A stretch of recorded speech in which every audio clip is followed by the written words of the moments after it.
நம்ம அதில் உள்ள ஒரு எக்ஸ்போ நடக்கும். அதில் ட்ரெஸ்ஸு, ஜுவல்லரி, ஹேர் ஆயில் எல்லாம் கொண்டு வரோம். உங்கள் கருத்து என்னன்னு சொல்லுங்கப்பா. ஏன்ப்பா நம்ம மட்டும் பேசுறது? அவங்கள கூப்பிடுங்கப்பா. யாருப்பா அது? அதான்ப்பா நம்ம மொத்த பராத வாலிப சங்கம். டேய் யாரா அது? என் மேல கை வைக்கிற வேலைலாம் வச்சுக்காங்க. எங்களுக்குன்னு ஒரு கூட்டம் இருக்கு, எங்களுக்குன்னு ஒரு கொள்கை இருக்கு, எங்களுக்குன்னு ஒரு சங்கமே இருக்கு. அது என்னடா சங்கம்? அதுதான் எங்க வருத்தப்படாத வாலிபர் சங்கம். சர்க்கஸ்னா சிங்கம் இருக்கணும், சபரா எங்க சங்கம் இருக்கணும்.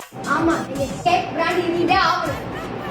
எங்களை மாதிரி ஸ்டூடெண்ட்ஸ்க்காக கேட்குறேன். சுகர் கிரேவிங்ஸ் இருக்க ஆன்ட்டிங்களுக்காகவும், சுகர் இருக்கிற அங்கிள்ஸ்க்காகவும், சுகர்னா என்னன்னு தெரியாத குழந்தைங்களுக்காகவும் தான் கேட்குறேன். சாட்டர்டே அன்னைக்கு வேலைக்கு போங்க, போகாம இருங்க. சண்டே அன்னைக்கு சந்தைக்கு போங்க, சண்டேக்கு கூட போங்க. ஆனா எங்களுக்கு எக்ஸ்போ வந்தே ஆகணும். வந்தே ஆகணும். இல்லை வருஷம் ஓகேப்பா. எக்ஸ்போ உங்க பிராண்டு வந்துட்டு போட்டுப்பா.